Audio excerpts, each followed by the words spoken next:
Day 30 of the Carnivore Diet. Good evening. Um, Tonight concludes my 30-day trial. I started out 30 days ago to try out the Carnivore Diet, and being September the 30th, the evening of September the 30th, I've now completed my 30-day trial of carnivore, and it's gone very well. I've actually really enjoyed it. And to kind of summarize, my weight hasn't changed. On a daily basis, I fluctuate about 3 pounds one direction or another, and that continued all through this process. That fluctuation goes around 175 pounds for me. You know, sometimes a little less, sometimes a little more. But uh, this morning when I weighed it, I was like 175.6, and that's real normal for me. It was that way for It's been that way for over a year now. So the weight hasn't changed. My blood sugar hasn't fluctuated either. It stayed the same as it was before I tried carnivore. Um, my sleep has stayed the same. I have a Fitbit and monitor my sleep. It stores it on the Fitbit app on my phone and kind of shows how many hours I sleep a night. And it gives a sleep score, a rating, of how well you slept, and how, it shows how many times you were awake. And that didn't change during carnivore. Um,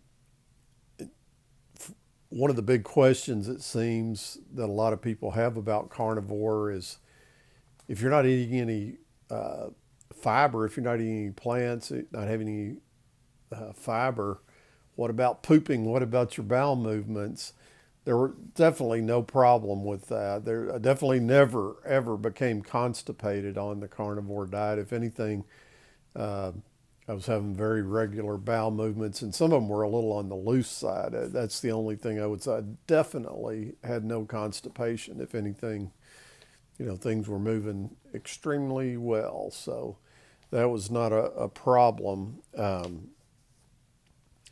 I had been curious about carnivore for at least 6 months before I tried this 30-day trial. And because I was so intrigued by it and curious about it, um, I had begun to eat more and more that way. Even though I hadn't truly gone carnivore, I was still, having some plant source foods like avocado. Love avocado. I have to admit that's one thing I've missed on the carnivore diet is avocado. I also, I had really started to limit the amount of vegetables that avocado is technically a fruit, but it's a very keto friendly fruit, low carb, high fat fruit, and the vegetables. I had really begun to limit those. I showed you some of my plates from before and after carnivore, and the only difference really was a little scoop of spinach on one of those plates. And that's kind of the way it had gone. For the past 6 months, I had really limited the amount of vegetables that I was eating. And so that may be why I didn't really notice any discernible changes when I switched from the style of keto that I was eating to carnivore, is because there wasn't that drastic a change. I didn't have to give up much. I did give up. I would occasionally have nuts, and it was actually kind of nice giving up nuts because nuts were a temptation for me. I could have easily overeaten on nuts, because like macadamia nuts and pecans are allowed on a keto diet.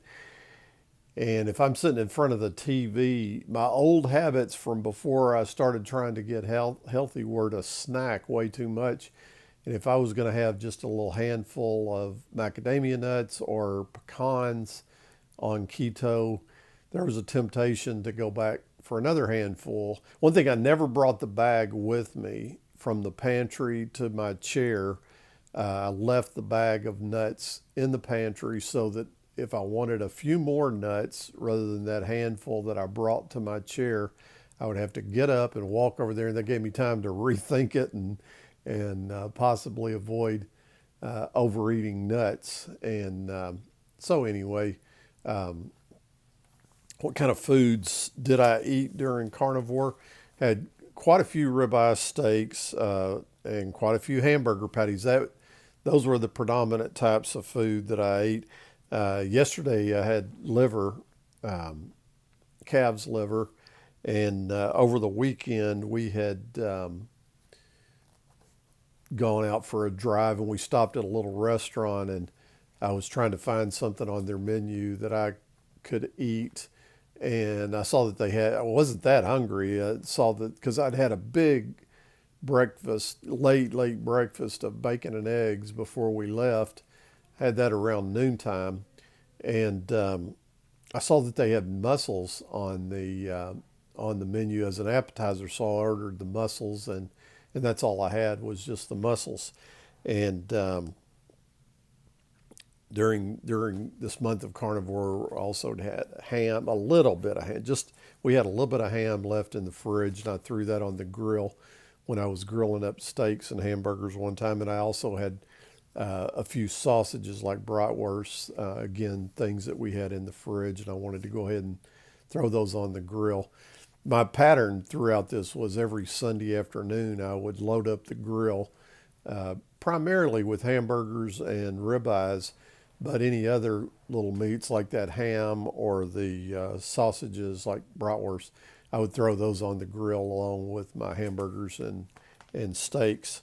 And I did have some chicken legs that the way my wife makes them in the oven, with the fat, with the skin still on them, and that's a good fatty cut of chicken if you're going to eat chicken. And there was one time when we were eating out that I had chicken wings off the menu, just because there were limited options for me there.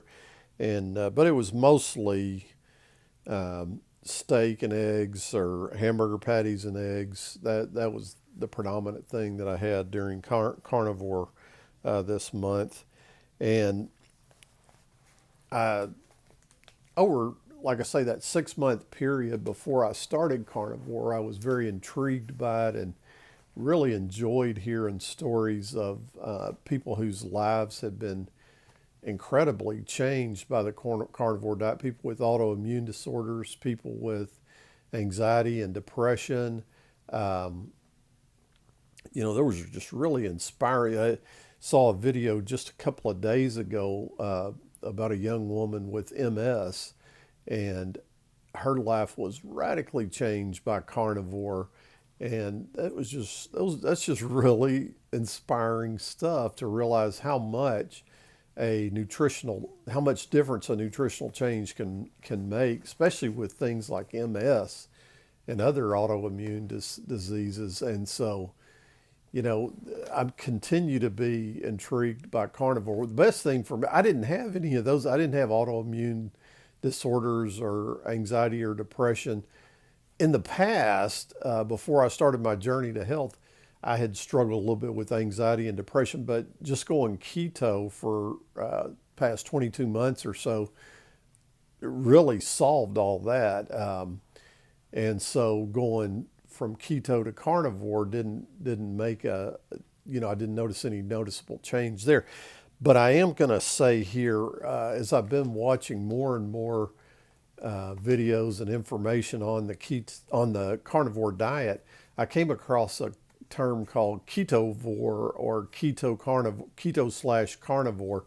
And those are people who aren't on a keto diet and still eat some plant foods, but they really limited the plant foods that they eat.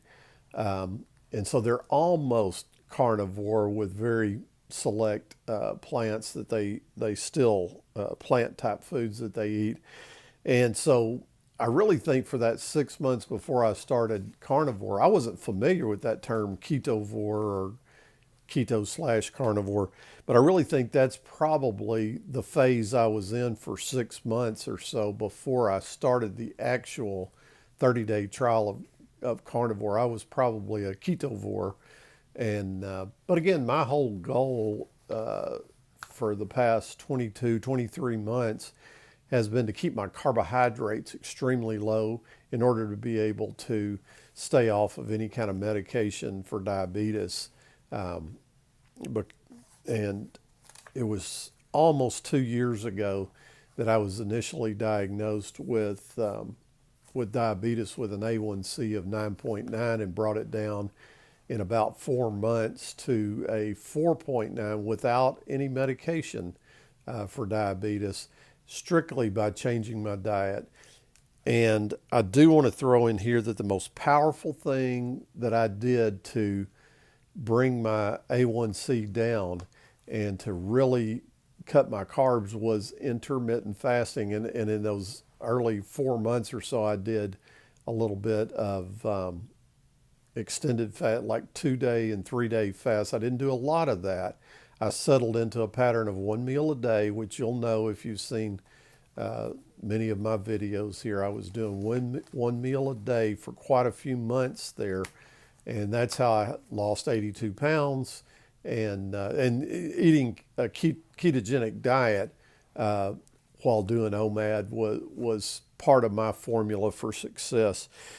I mentioned eggs. I've had a lot of eggs, almost every meal. Now I eat 2 meals a day, and almost every meal now includes eggs. I've learned a lot about eggs because of comments from some really respected subscribers, and I have learned to look for pasture-raised eggs, and this brand, Vital Farms, seems to be a very reliable brand of eggs to look for. And we've definitely been getting those. But I showed you 4 days ago on Saturday when we took a little drive to the country, we found some farm fresh eggs, which my wife and I both were really excited about. We got 4 dozen of those, and we only have two. It's only been 4 days. We only have 2 dozen of those left because I literally have eggs with virtually every meal. And I do eat 2 meals a day now, but it's in a narrow window, about a 4 hour window. I eat my first meal at about 3 or 3:30 in the afternoon, and then I try to be finished eating by 7:30 at night. And I am coming up on the 2 year mark now of when I started my journey to health. It was November the 19th of 2018 when I was diagnosed diabetes with that terribly high A1C of 9.9. And my journey back to health has been really exciting for me, and I'm looking forward to hitting that 2 year mark on November the 19th of this year, 2020. And that's only about 7 more weeks away. And so the only question I have in my mind now is, do I continue to go carnivore for that next 7 weeks, come right up to the 2 year anniversary as a carnivore, or go back to the kind of ketovore or keto carnivore type of pattern that I had for 6 months prior to this 30-day trial. And I haven't decided that yet. I'll probably decide that tomorrow or in the next few days. And so I've enjoyed trying carnivore.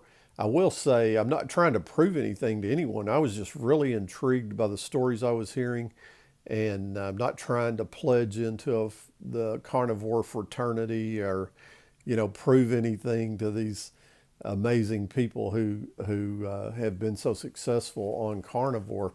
I was just intrigued by it and inspired by the stories that they have, and so I had to give it a try, and I really enjoyed it. So I'm going to end by saying, remember, live healthy and finish strong.